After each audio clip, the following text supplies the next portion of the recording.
pemirsa, apa kabarnya? Berjumpa kembali di acara yang pastinya memberi informasi tentang kesehatan.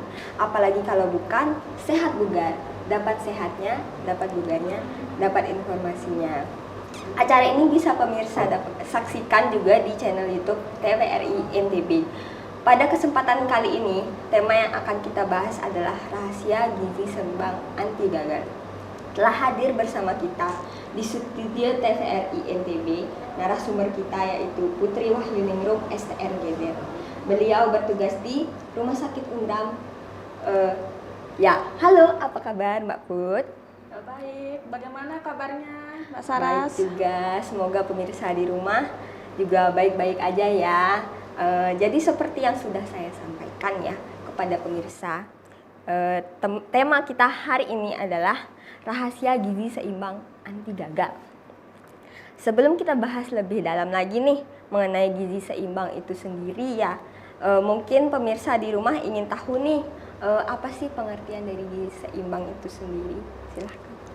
Makasih ya sebelumnya atas kesempatannya Mbak Saras. Pada dasarnya ya gizi seimbang itu merupakan susunan makanan yang dimana susunan makanan itu memiliki kandungan gizi yang dimana di dalamnya itu ada jenis dan jumlah sesuai dengan kebutuhan tubuh kita. Terus tujuan gizi seimbang itu untuk kita beraktivitas sehari-hari. Terus kalau bagi anak-anak ini untuk pertumbuhan dan perkembangan. Terus untuk kesehatan tubuh kita seperti itu. Wah gitu ya. Mungkin bisa dijelaskan lagi nih sama Mbak Put nih lebih detail lagi nih seperti apa sih gizi seimbang itu? Sebenarnya gizi seimbang itu sendiri memiliki komponen ya, terdiri dari karbohidrat. Nah, karbohidrat itu apa? Karbohidrat itu sebagai sumber utama energi yang dimana bisa kita dapatkan dari nasi, terus dari roti, dari kentang, terus bisa dari umbi-umbian, terus ada yang namanya protein. Nah, protein itu ada dua macam ya. Yang pertama ada protein nabati dan protein hewani. Di mana protein ini sangat penting apalagi buat pertumbuhan anak-anak ya. Yang dimana kita dapat protein ini? Protein ini bisa kita dapatkan terutama dari protein hewani ya. Bisa kita dapatkan dari daging, terus bisa kita dapatkan dari telur, ikan. Terus kalau protein nabati bisa kita dapatkan dari tahu, tempe, terus kacang-kacangan. Nah, selain itu ada namanya sumber lemak. Lemak ini sebagai sumber cadangan energi kita. Yang dimana sumber lemak ini ada yang namanya sumber lemak ini ada dari minyak, bisa kita dapatkan dari minyak kelapa, terus minyak zaitun, terus bisa dari kacang-kacangan juga bisa. Terus setelah itu kan tadi kan ada karbohidrat ya, protein, lemak. Terus ada namanya vitamin dan mineral. Vitamin dan mineral itu bisa kita dapatkan dari sayur dan buah. Terus sama dengan air yang cukup. Kita harus minum air yang cukup untuk keseimbangan tubuh kita. Terus kita untuk mencapai gizi seimbang ini, kita tuh memerlukan 4 pilar gizi seimbang itu. 4 pilar ya. Nah, 4 pilar yang dibahas Mbak Put tadi ini barusan nih, apa sih isinya 4 pilar itu? 4 pilar gizi seimbang ya. Pilar yang pertama, kita harus mengonsumsi makanan yang beraneka ragam.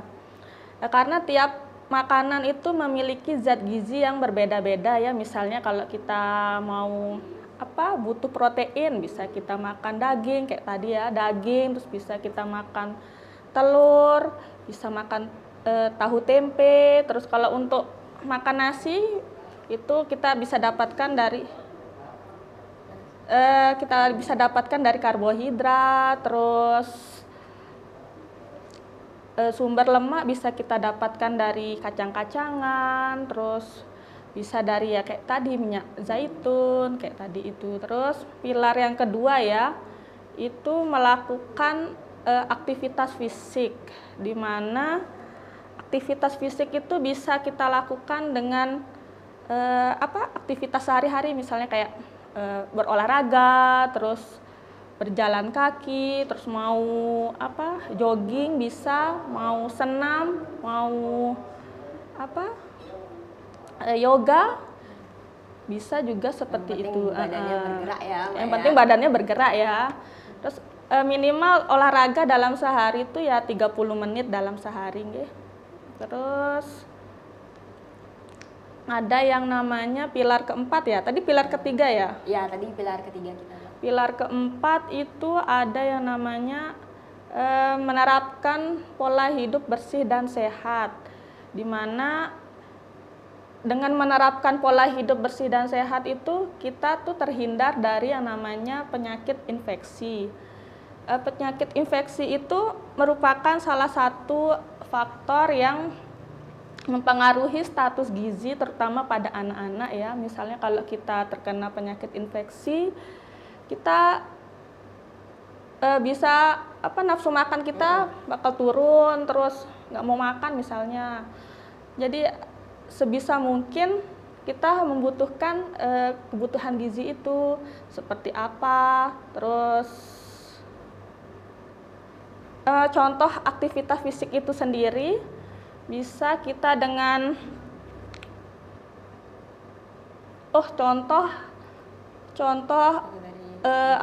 contoh menerapkan pola hidup bersih dan sehat itu sendiri, salah satunya dengan cara mencuci tangan sebelum makan, terus sebelum kita beraktivitas, terus menutup mulut kalau bersin ya. Kalau bersin itu bisa menutup dengan mulut. Terus selain itu ada yang namanya pilar keempat ya. Yang keempat itu memantau berat badan supaya ideal.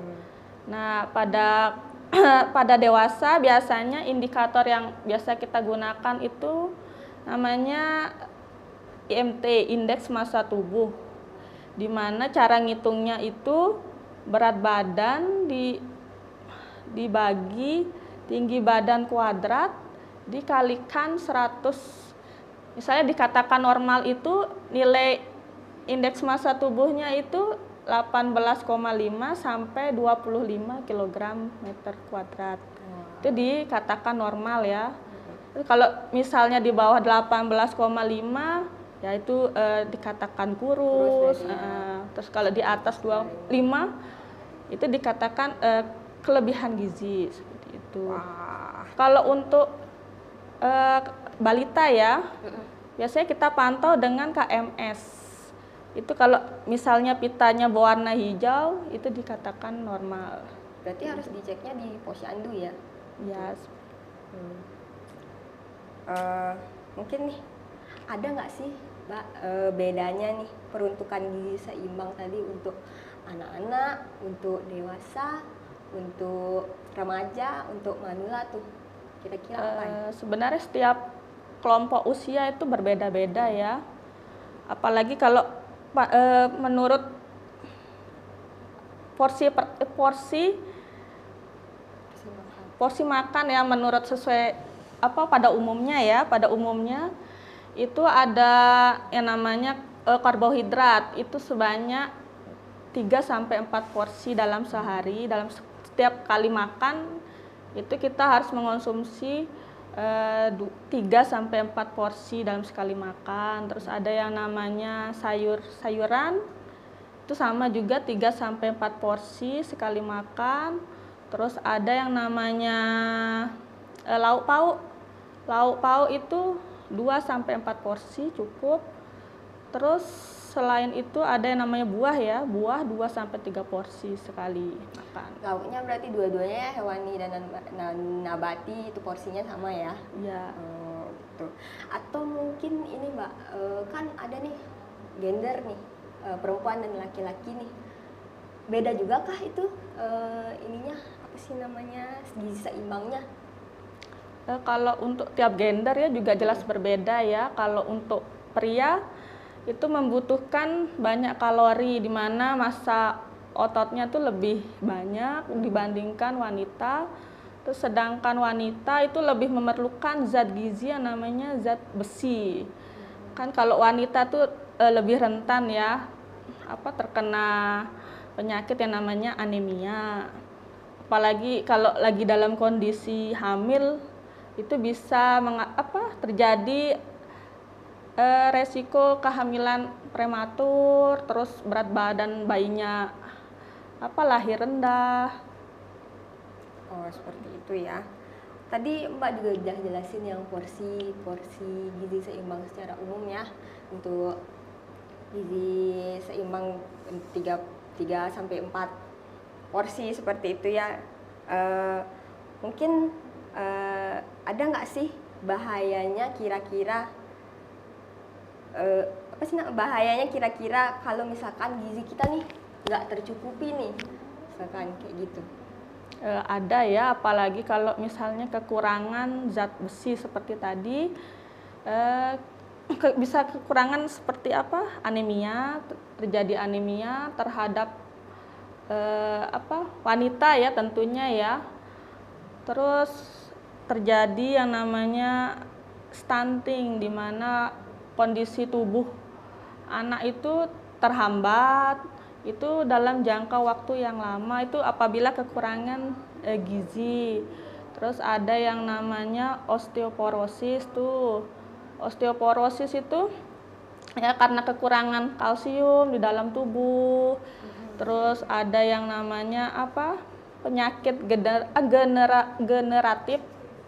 degeneratif yang dimana itu ada beresiko terkena penyakit jantung, terus penyakit hipertensi, terus diabetes, seperti itu. Wah, banyak juga ya masalah gizinya itu ya.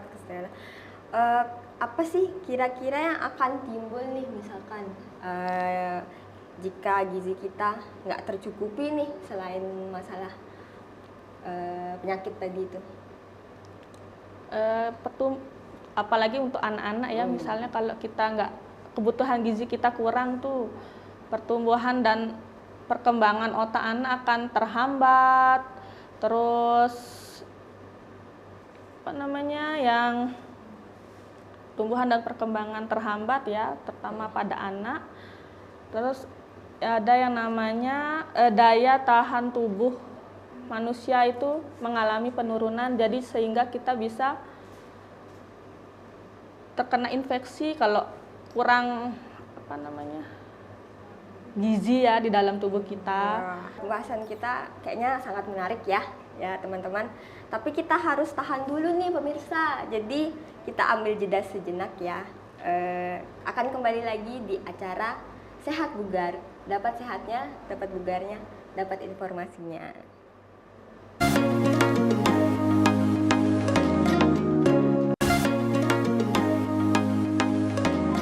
Dapat bugarnya, dapat informasinya.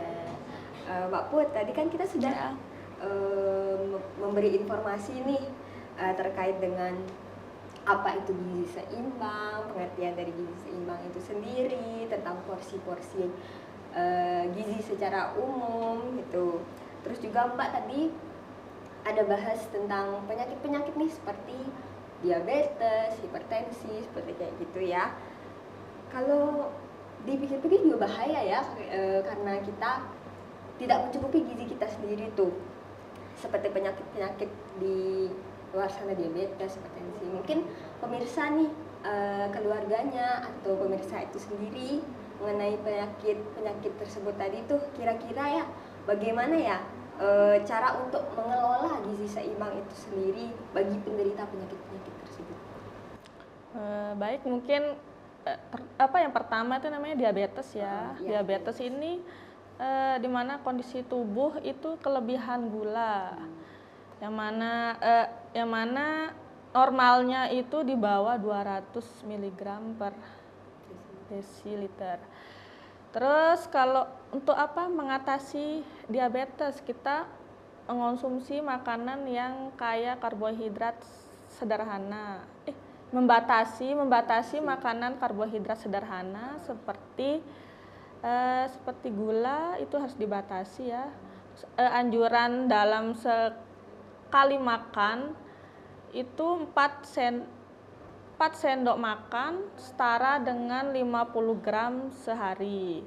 Itu ya, batas mengonsumsi gula ya dalam sehari. Berarti nggak boleh minum es krim ya? Nggak boleh. Makanan yang manis-manis itu jangan ya, dihindari, terutama itu makanan yang manis-manis seperti gula tadi, terus makanan yang es krim, terus madu itu dihindari, terus lebih banyak makan makanan yang tinggi serat seperti makan sayur, makan buah, biar agar tubuh kita tuh cepat terasa kenyang. Terus ada yang namanya tadi penyakit jantung ya. Penyakit jantung itu kita harus menghindari makanan yang bersumber makanan lemak ya. Makanan yang lemak seperti apa? Itu yang misalnya kita mau makan goreng-gorengan itu dihindari, terutama untuk penyakit jantung. Terus hindari minum kopi. Minum kopi itu dihindari ya, sebisa mungkin dihindari. Terus penggunaan garamnya juga dibatasi. Biasanya kalau untuk garam itu cukup 1 sendok teh makan, yang mana setara dengan 5 gram beratnya. Terus sering-sering makan makanan yang mengandung kalium tinggi. Apa tuh contohnya untuk kalium tinggi itu? Kalium tinggi itu seperti pisang, terus ya sayuran hijau seperti bayam, terus apel, buah apel itu tinggi kalium. Terus ada yang namanya hipertensi ya tadi ya. Hipertensi itu di mana tekanan darahnya itu tinggi ya. Itu bisa terjadi pada semua kalangan. Bisa kita juga kalau misalnya pola makan yang salah ya, terlalu banyak makanan yang berasin-asin seperti ikan asin, terus telur asin seperti itu bisa menyebabkan yang namanya hipertensi. Terus sering-sering makan makanan yang sama juga seperti yang penyakit jantung tadi, sering-sering makan makanan yang tinggi kalium juga, seperti tadi kayak pisang, terus apel, terus hindari makanan gorengan juga. Apalagi kalau lanjut usia ya, nah itu sangat rentan terhadap penyakit yang namanya hipertensi, terus penyakit jantung seperti itu. Terus juga ada kalau masalah yang terjadi kalau kita kekurangan gizi itu ada yang namanya anemia. Anemia ini bisa semua kalangan ya, semua kalangan, di mana anak-anak bisa, terus remaja putri terutama, terus wanita hamil, terus pria juga bisa. Kalau untuk anemia itu sendiri, itu sebenarnya kita kurang mengonsumsi makanan yang dimana makanan sumber protein ya, terutama itu protein hewani. Dimana protein hewani itu kan tadi ada yang namanya daging, ada yang namanya telur, terus ada yang namanya ikan. Apalagi pada usia anak-anak ya, biasanya tuh rentan terjadi anemia. Misalnya kalau pada anak-anak itu sering kayak menu tunggal, misalnya kayak makan makanan dalam porsi menu yang tunggal, misalnya kayak mau makan tuh nasi atau nasi aja biasanya tuh, tanpa makan makanan lauk pauk seperti itu. Berarti harus diimbangi dengan lauk pauk juga ya? Ya, lauk pauk. Selain lauk pauk juga dengan sayur-sayuran tadi. Ya, sayur-sayuran seperti bayam kayak gitu. Yang mengandung zat besi ya. Terus biasanya kalau anak-anak itu lebih sering makan makanan yang kayak misal nasi sama kerupuk itu tidak sesuai dengan Sesuai dengan gizi seimbang gizi itu sendiri seimbang ya. itu sendiri ya. Apalagi anemia itu juga sering terjadi pada wanita hamil ya. Wanita hamil ini lebih beresiko terkena penyakit yang namanya anemia itu sendiri, dimana kalau terjadinya anemia itu pada wanita hamil itu bisa kelahirannya prematur, terus berat badannya itu lahir rendah. Ini sebenarnya bisa kita atasi sih dari waktu pas sebelum hamil itu dengan mengonsumsi makanan yang kaya protein hewani. Terus sebenarnya dari masa remaja sih kita harus mengonsumsi makanan itu sendiri sih. Berarti suplemen penambah darah itu juga bisa berarti ya? Kalau untuk suplemen ya sebenarnya tidak ada yang menggantikan gizi seimbang itu ya. Misalnya kayak suplemen tadi itu bisa mungkin untuk jadi bahan pelengkap ya. Misalnya kalau kita anemia itu butuh namanya suplemen zat besi, nggak apa-apa.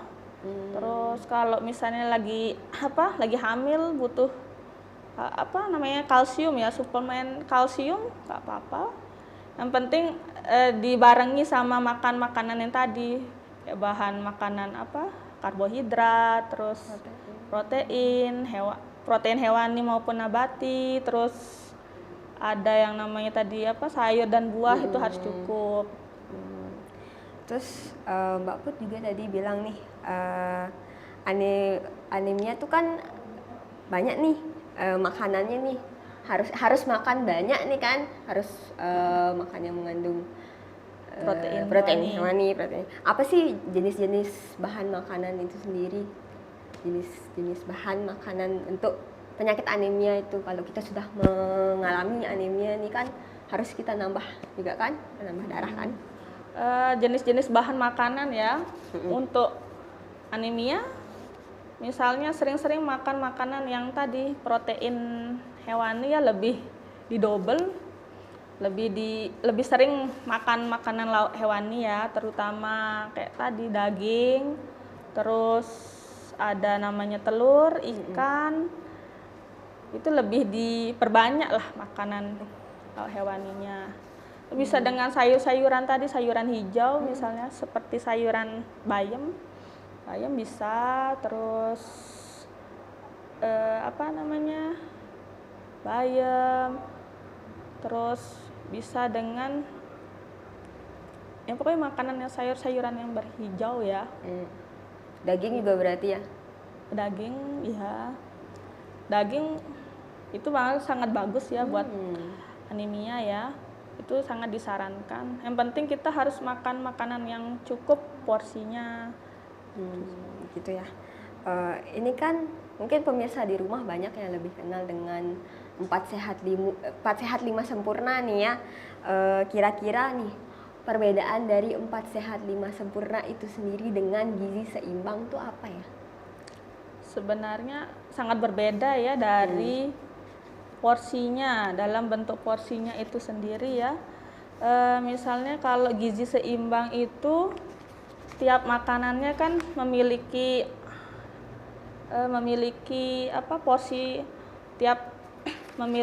porsi makanan yang tiap yang mau dimakan ya. Misalnya jumlah makanannya ini gizi seimbang ini memperhitungkan porsi makan ya, jumlah porsi makannya itu sendiri. Terus kalau sedangkan 4 sehat 5 sempurna itu tidak memperhitungkan jumlah porsi pada makanan itu sendiri. Jadi nggak diterangkan itu berapa porsi yang dimakan, karbohidratnya berapa, terus lemaknya berapa, proteinnya berapa, itu tidak dijelaskan secara rinci.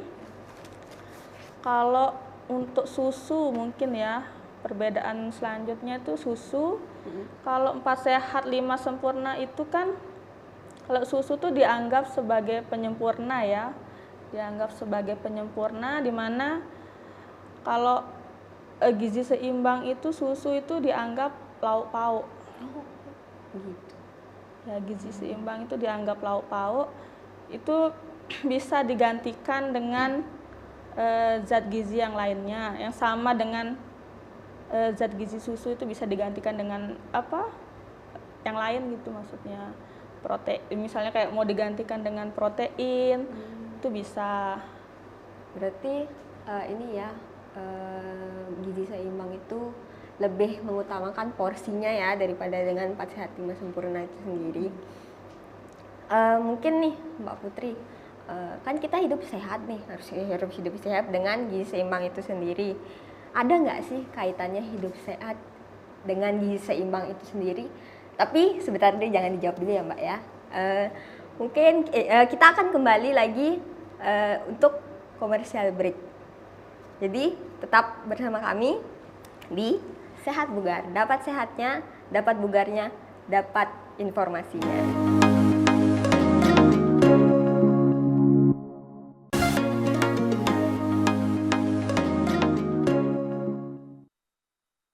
Halo pemirsa, kembali lagi di acara Sehat Bugar. Dapat sehatnya, dapat bugarnya, dapat informasinya. Tadi pertanyaan terakhir tertunda ya Mbak ya. Mungkin bisa sekarang dijelaskan nih, seperti apa sih kaitan dari sehat dengan kaitan hidup sehat dengan gizi seimbang itu sendiri? Sebenarnya kaitannya itu sangat erat ya. Misalnya gizi seimbang itu merupakan salah satu pilar utama untuk hidup sehat, di mana kayak seperti pola hidup sehat, terus pola makan yang teratur, terus aktivitas yang cukup, terus yang selalu beraktivitas, maksudnya selalu beraktivitas, terus itu salah satu kunci pola hidup sehat. Jadi makanan yang bergizi seimbang itu sangat penting untuk pola hidup sehat. Berarti ada berkaitan sekali ya hidup sehat dengan gizi seimbang itu sendiri. Mungkin nih bisa Mbak Putri jelaskan nih. Kita kan tahu jenis-jenis bahan makanan tuh sangat banyak ya, sangat beragam nih. Menurut Mbak Putri, apa aja sih ciri-ciri dari makanan sehat itu sendiri? Boleh dijelaskan? Ciri-ciri makanan sehat itu yang pertama harus bervariasi ya. Dimana tadi ya harus ada karbohidrat, terus ada protein, ada vitamin, mineral, terus ada air yang cukup, terus yang kedua itu harus higienis, agar kita terhindar itu yang dari namanya penyakit ya. Harus higienis, terus harus yang namanya segar, terus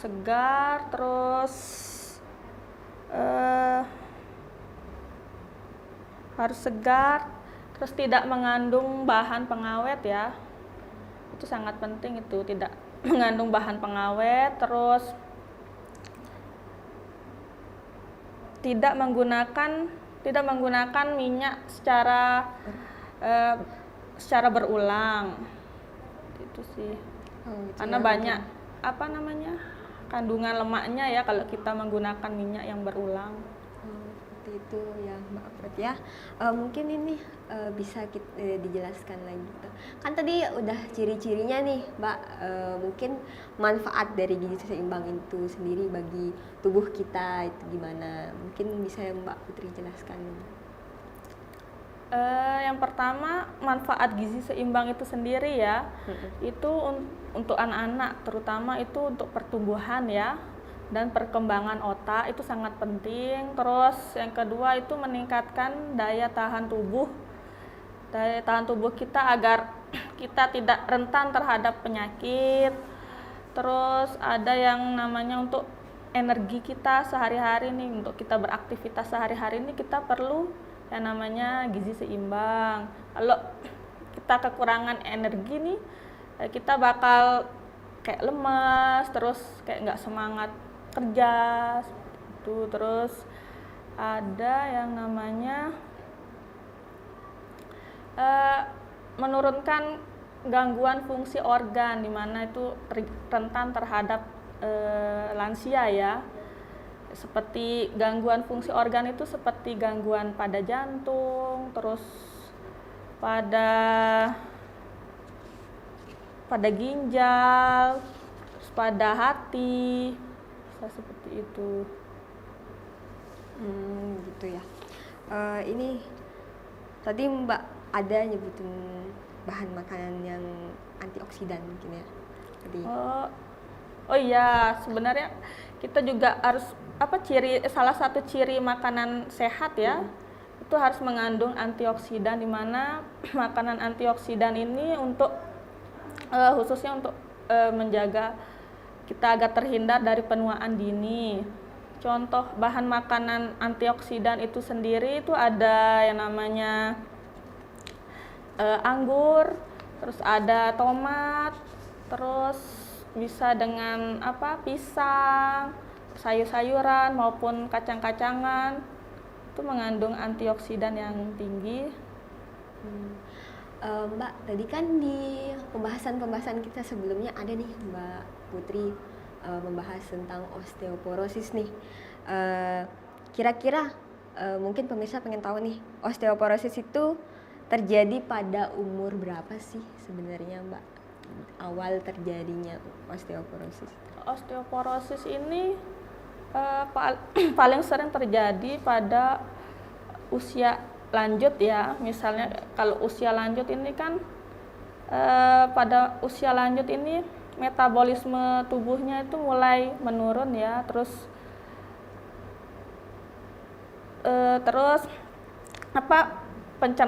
pencernaannya juga sering terganggu. Terus jadi kayak proses penyerapan di dalam tubuh lansia ini sering terganggu seperti itu. Terus jadi misalnya kalau osteoporosis ini kan terjadi pada lansia ya, itu dimana kekurangan kalsium. Nah untuk saat ini kan biasanya lansia itu jarang ya namanya suka minum susu ya.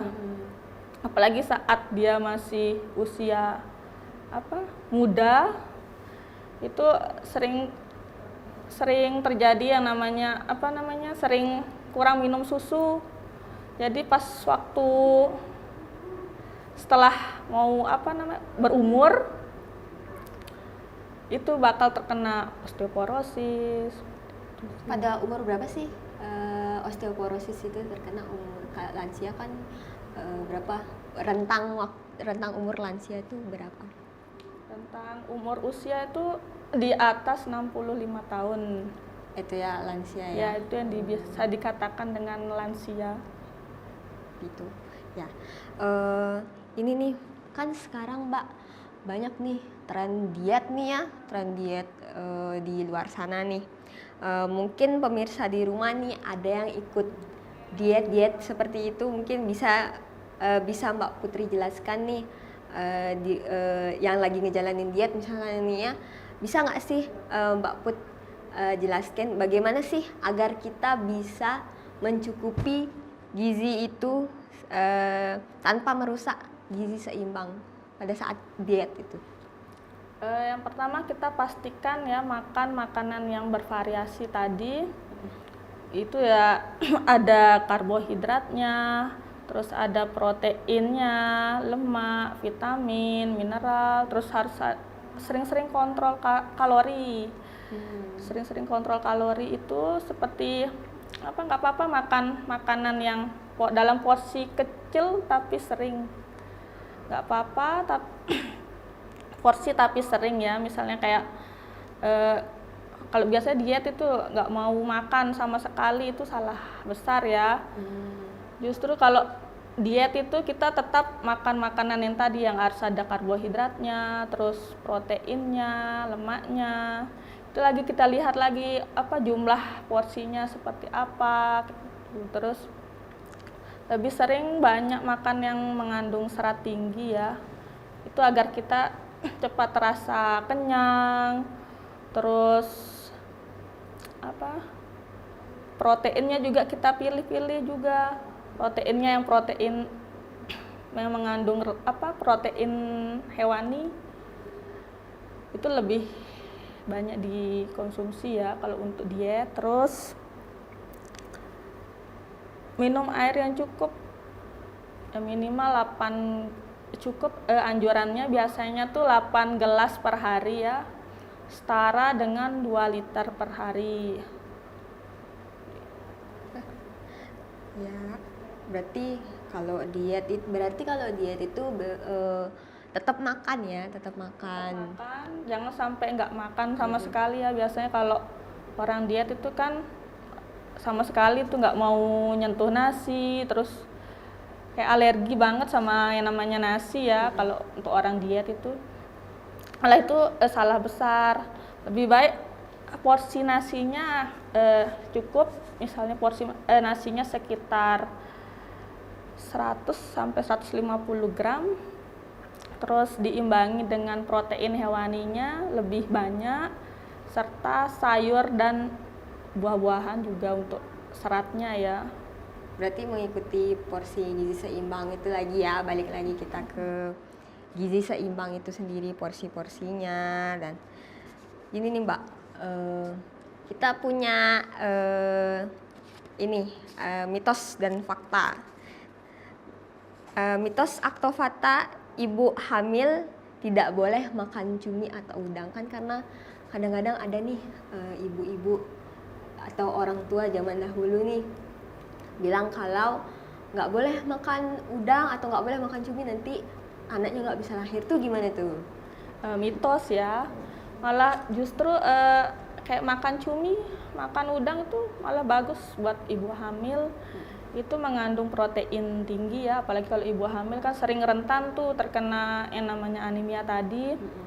Jadi sering-sering makan yang mengandung protein hewani seperti tadi kayak cumi, terus bisa dengan udang, terus daging gitu. Jadi mitos ya kalau nggak boleh makan Mitos cumi ya, sama udang, itu salah besar sih.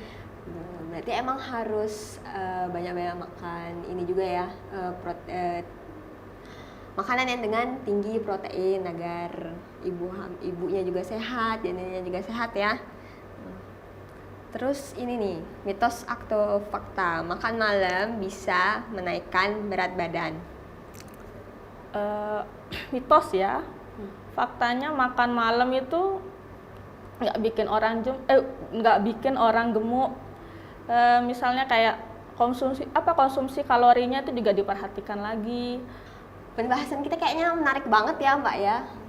Untuk saat ini mungkin kita akan kembali lagi dengan pembahasan yang lainnya. Tetap di Sehat Bugar.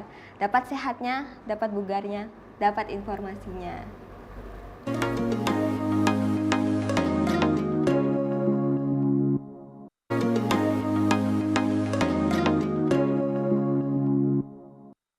Halo pemirsa, kembali lagi di acara Sehat Bugar. Dapat sehatnya, dapat bugarnya, dapat informasinya.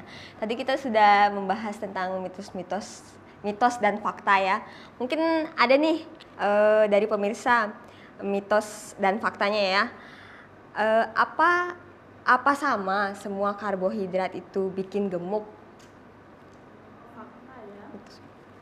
Fakta, karbohidrat itu kita tuh dianjurkan ya mengonsumsi makanan karbohidrat kompleks. Nah, karbohidrat kompleks itu seperti apa ya? Seperti kayak ubi, terus kentang, terus bisa dengan mie kayak gitu, roti. Terus kalau dihindari ya makanan karbohidrat sederhana yang dimana itu makanan yang manis-manis seperti gula, terus madu, itu harus dihindari ya. Seperti es teh di luar sana juga seperti itu ya, harus dikurangi. Nih mungkin ada dari pemirsa nih pengen tahu nih, air es bisa nggak sih bikin gemuk? Itu mitos atau fakta? Sebenarnya itu mitos ya. air es itu sebenarnya tidak ada kandungan kalorinya ya. Jadi itu mitos ya kalau dibilang air es itu bikin gemuk. Berarti sama sekali nggak berpengaruh ya kalau kita minum air es itu sendiri. Mungkin nih bisa dikasih tahu atau dikasih tips-tips nih tentang gizi. Gimana nih gizi seimbang? Tips-tips dari Mbak Putri sendiri tentang gizi seimbang. Tipsnya ya, yang pertama kita harus mengonsumsi berbagai jenis bahan makanan pokok tadi, terus sering-sering mengonsumsi lauk pauk, terutama yang kaya akan protein hewani seperti daging tadi, daging, telur. Terus yang ketiga itu sering-sering mengonsumsi sayur dan buah. Terus biasakan sarapan pagi. Biasanya kan sekarang tuh jarang tuh yang sarapan pagi ya. Sarapan paginya tuh didobel jadi jam 11, jam 12 itu bukan sarapan pagi. Minimal sarapan pagi tuh ya sampai jam 10 pagi. Terus minum air putih yang cukup. Seperti tadi minum air putih yang cukup itu cukup 8 gelas dalam 8 gelas seperti ini ya. Dalam satu gelasnya ukurannya seperti ini ya, 230 ml itu sehari. Terus setara dengan 2 liter air. Terus membiasakan membaca label pada kemasan ya. Kita lihat itu expired makanannya gimana, masa berlaku di kemasan itu sendiri ya. Terus melakukan aktivitas fisik ya, seperti tadi kayak melakukan aktivitas fisik seperti jalan kaki, terus bisa berolahraga, bisa yoga ya, minimal 30 menit lah sehari ya, atau bisa dengan 3-5 hari dalam seminggu. Terus sering-sering memantau berat badan ya, sering-sering dilihat itu, sering-sering nimbang lah berat badannya itu. Jadi tiap hari kita harus nimbang berat badan gitu ya Mbak ya, supaya tetap ideal ya. Ya seminggu sekali lah. Oh boleh, kirain setiap hari. Mungkin ada sedikit kesimpulan dari Mbak Putri tentang gizi, tentang diskusi kita hari ini. Jadi gizi seimbang itu tadi kan merupakan susunan makanan yang mengandung zat gizi di mana jumlah dan jenisnya itu sesuai dengan kebutuhan. Di mana gizi seimbang itu sendiri ada komponennya, ada karbohidrat, ada protein, ada lemak, vitamin, ada mineral juga. Terus dengan menerapkan gizi seimbang itu kita terhindar dari yang namanya penyakit ya. Terus menerapkan pola hidup sehat, terus menjaga keseimbangan tubuh seperti tadi sering-sering beraktivitas fisik seperti berolahraga, terus seperti jalan kaki, sedikit bergerak berarti ya. Mungkin terima kasih untuk kesimpulannya dari Mbak Putri. Ini informasinya sangat bermanfaat ya bagi kita semua. Mungkin semoga kita semua bisa merasakan manfaat dari diskusi kita hari ini. Sayang sekali kita sudah ada di penghujung acara. Mungkin untuk lebih lanjutnya mungkin kita bisa mengobrol-ngobrol di lain waktu ya Mbak Putri ya. Sampai bertemu di kesempatan berikutnya. Pemirsa, tetap saksikan episode-episode lainnya dari Sehat Bugar, yaitu di acara Sehat Bugar. Dapat sehatnya, dapat bugarnya, dapat informasinya. Sampai jumpa. Terima kasih.